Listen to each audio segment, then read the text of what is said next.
Welcome to another edition of Head On here on Shaw TV. Are you prepared for a catastrophic earthquake?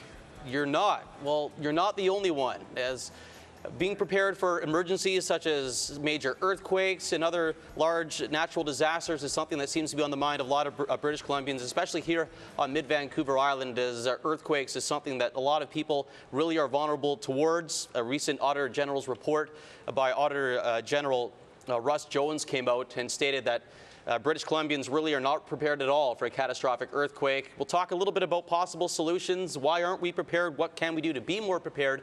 And what you can expect in your own community here on mid-Vancouver Island, the Nanaimo and Parksville Qualicum regions from your local government officials. We have a panel discussion here today. Erin Dawson, Emergency Program Coordinator for the City of Parksville. Erin, thanks for coming on. Thanks for having me. And Karen Lindsay, Emergency Program Manager with the City of Nanaimo. Karen, thanks for being here. Thank you for having me. We'll start off with some of the risks that we face. Earthquakes is obviously a top one, guys. Karen, I'll start with you in terms of really being in the mid-Vancouver Island region. Natural disasters, what are some of the serious ones that leaves us most vulnerable? Well, the City of Nanaimo has identified 22 risks that we plan for and that we look at on a continual basis. The top three risks for the City of Nanaimo are actually hazardous materials, severe weather, and earthquakes. We plan around those. The City of Nanaimo is constantly working towards how we can mitigate or prepare for those.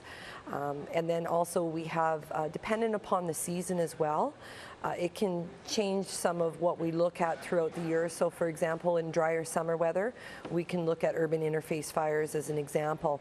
And then of course, during the winter season or flu season, pandemic can also be a concern. So those are really kind of the top five that we really have on our radar at any given time. Erin, what about the City of Parksville? What has been identified as some of the major natural disaster risks in your neck of the woods? It's interesting to talk about natural disasters from location to location, and we all study the differences between location.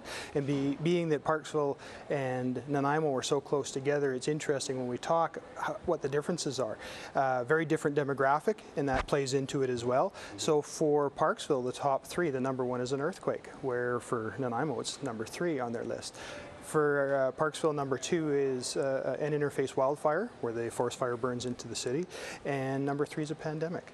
And pandemic shows up for Parksville higher on the list than Nanaimo because of that aging demographic, because Parksville has more of a retirement community around it.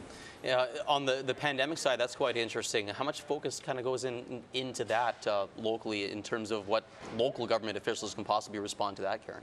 Well, essentially, we work as a support mechanism for whatever the lead agency is. So Vancouver Island Health Authority typically is the lead agency in a pandemic scenario. And we can look back to the H1N1 as, I guess, our more recent example, or an example that both Erin and I have been involved in. The city, obviously, we prepare from a business continuity perspective, but we are there to support the different agencies. So it could be establishing sites for injection sites. So if they have a, when Vancouver Island Health, they come out with the antibiotic or the medicine that will assist in preventing it, we would provide them with an injection site to do that.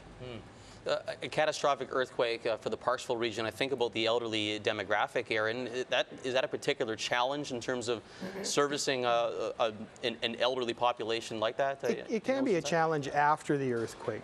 We're pretty lucky with the building standards we have across the province here, and a lot of wood frame buildings. So wood frame buildings are going to stand up much better than cement or stone, or if you look at Christchurch, New Zealand, what happened there with all the collapses of those buildings. It's because the rock and the cement doesn't give, it just breaks and falls. So we're lucky that we build most of our structures out of wood. So let's say that a majority of the population can survive the earthquake. And if there's an ensuing tsunami, we're also lucky on the east coast of the island where we're not subjected to the kind of waves that the west coast of the island are. So if we surpass that, the biggest issue we have at that point with the elderly now, to answer your question, is how do we get them medications? How do they get the things that they need to live from moment to moment or day to day that they need on a daily basis in a normal situation? The interface fire angle is quite interesting. Heavily forested area here on mid-Vancouver Island. We saw what happened in Kelowna back in 2003, devastated about 200 homes. What is the risk in terms of that? Are certain portions of the region a little more vulnerable maybe than others?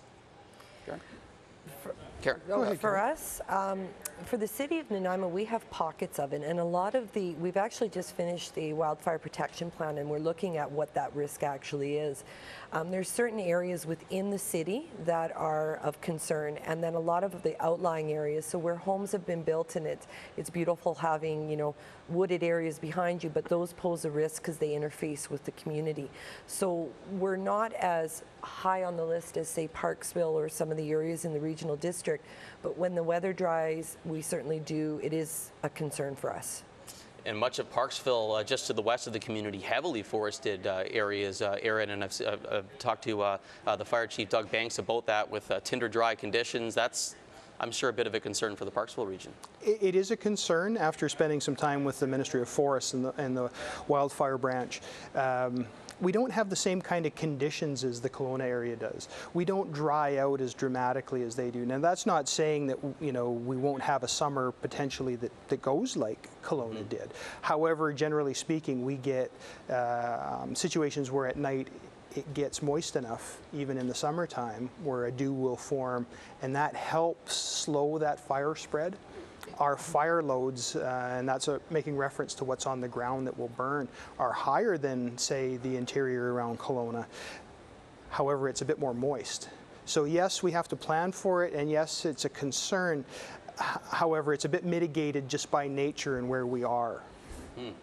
We'll take a commercial break and come back and talk a little bit more about catastrophic earthquakes and the role of local governments in properly servicing people in the aftermath of a quake. More on Head On here on Shaw TV right after this.